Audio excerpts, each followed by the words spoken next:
في زمن الحجاج وصل له خبر أنه أكو مرأة اسمها حرة بنت حليمة، وهذه المرأة كانت عالمة. هذه المرأة كانت تفضل علي بن أبي طالب على الثلاثة، على الخلفاء الثلاثة.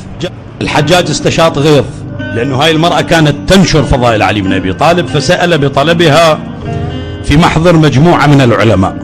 والحجاج ترى مو عايز خلفية علمية هم عنده، لكن مو كل علم انتفع به صاحبه مثل ما ذكرنا في الأيام الماضية. دخلت المرأة قالها بلغني أنك تفضلين علي بن أبي طالب على الثلاثة، على الخلفاء الثلاثة، وأنا لازم أقتص منك. قالت لا أنت مقصر. قالها كيف؟ قالت لا أنا مو بس أفضله على الثلاثة، بل أفضله على آدم ونوح ولوط وإبراهيم وموسى وعيسى وسليمان وداود. استشاط غيظ الحجاج، قال فضل الله فاكي، أنا بلغني أنك تفضلينه على الخلفاء الثلاثة، الآن أنت جاي تفضلي على أنبياء ومن جملتهم أولي العزم. قالت له مو أنا اللي فضلته. قالها لا عاد من اللي فضل؟ قالت الله هو اللي فضله. قال كيف؟ قالت قال تعالى وعصى آدم ربه فغوى، وقال في علي بن أبي طالب إن هذا كان لكم جزاء وكان سعيكم مشكورا.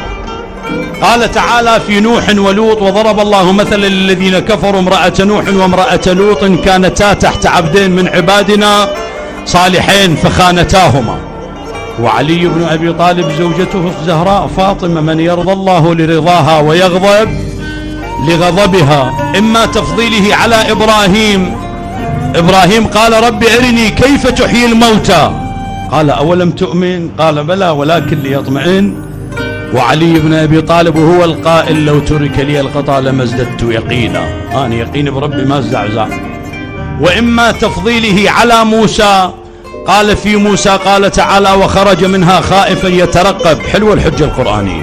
علي بن أبي طالب كان هواية يريد يوثق الأمة بالقرآن، ولهذا قام حتى يرفض الساحة، ساحة العلم الخطابي بالخطابة، يزاوج كلامه بالقرآن، الشيء بالشيء يذكر. مثلا في نهج البلاغة تعاهدوا أمر الصلاة وحافظوا عليها واستعينوا بها وأكثروا منها فإنها كانت على المؤمنين كتابا. شوفوا يزاوج الكلام بالقرآن الكريم، يريد يثقف الأمة. المهم فإنها كانت على المؤمنين كتابا موقوتا. أفلا تسمعون جواب أهل النار حين سئلوا ما سلككم في سقر قالوا لم نكن من هاي المرأة انتبهت لهاللون وأخذت هالمقتبس من فكر علي بن أبي طالب وصارت الحجية من القرآن. ولهذا إلى الآن اللي يغربلون رواحهم على الفضائيات ويصيحون تعالوا